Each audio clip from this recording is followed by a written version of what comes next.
Ikigai का जो आज का चैप्टर है वो है how to deal with this depression. Depression जो है that is a self created form. अगर आप चाहें तो अपने डिप्रेशन को एक पॉजिटिव वे में या एक नेगेटिव वे में ले जा सकते हैं। पहले के जो लोग होते थे वो मैक्सिमम लोग अपना समय जो थे वो यूटिलाइज़ करते थे कई तरह की एक्टिविटीज़ में, लेकिन उसमें वो रिज़ल्ट इतना ज़्यादा एक्सपेक्ट नहीं करते थे। They have done there duty. पर आज के जो लोग हैं वो अगर इन्वॉल्व हैं बहुत सारी एक्टिविटीज़ में, they want instant result. This is the main reason. उनको अगर कुछ करना है तो इंस्टेंट आंसर भी चाहिए, इंस्टेंट ही हर चीज़ का सॉल्यूशन भी चाहिए। They don't have any tolerance to wait नहीं कर पाते हैं। एकदम से रिज़ल्ट की एक्सपेक्टेशन में वो एकदम गलत जो है कदम उठा पा लेते हैं। इसकी वजह से ही उनको टेंशन ज़्यादा क्रिएट होती है। सपोज़ आप लोगों ने कोई भी कोई पोस्ट की है, आपने suppose I am posting this, nobody is liking this, that doesn't matter to me और at all. Why it is not mattering? Because मुझे पता है कि ये सबके टेस्ट की चीज़ नहीं है। जिसका टेस्ट होगा वो नेचुरली लाइक करेगा या डिसलाइक करेगा या कोई कमेंट कर देगा। बट दैट लाइकिंग और disliking is not at all affecting on me. Y it is not affecting? Because I have made up my mind earlier.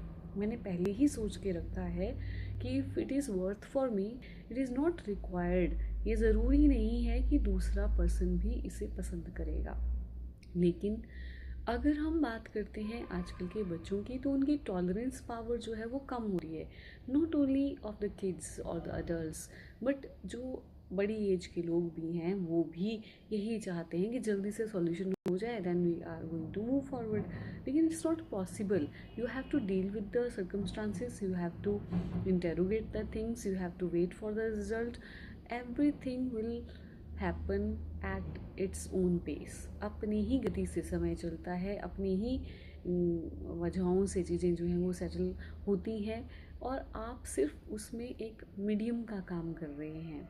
Ikigai का वर्ड जो है अपने आप में ये एक डिफ़ाइन करता है कि आपको व्यस्त रखना है अपने आप को किसी भी वे से। अगर आप इन छोटी छोटी बातों में पड़ेंगे तो आप अपना सेल्फ कंट्रोल लूज़ कर देंगे और आप कहीं पर भी खुश नहीं रह पाएंगे। इस समस्याएं जो हैं वो हर तरफ हैं। समस्याओं से कोई भी पर्सन जो है वो बचा हुआ नहीं है। लेकिन आप अपने जीवन का तरीका, अपने जीवन को देखने का नज़रिया जो है जब आप बदल लेंगे तो आपको सब चीज़ें ईजी लगेंगी, and you will certainly find the solution for it. और उसके लिए आपको पेशेंस चाहिए। पेशेंस जो है that is not that kind of a fruit कि आज आपने उसके बीज बोए और कल आपने उसका फल ले लिया। It's not possible. You have to wait, you have to wait for it's to be ripe, कि वो राइपन हो, then you are going to have it. Otherwise it is not possible.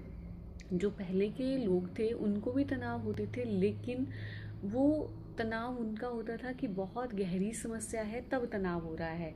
और आजकल के जो बच्चे हैं या आजकल के जो अडल्ट हैं वो चाहते हैं कि एकदम से जो है उनकी नैया पार हो जाए, तो ये पॉसिबल नहीं है।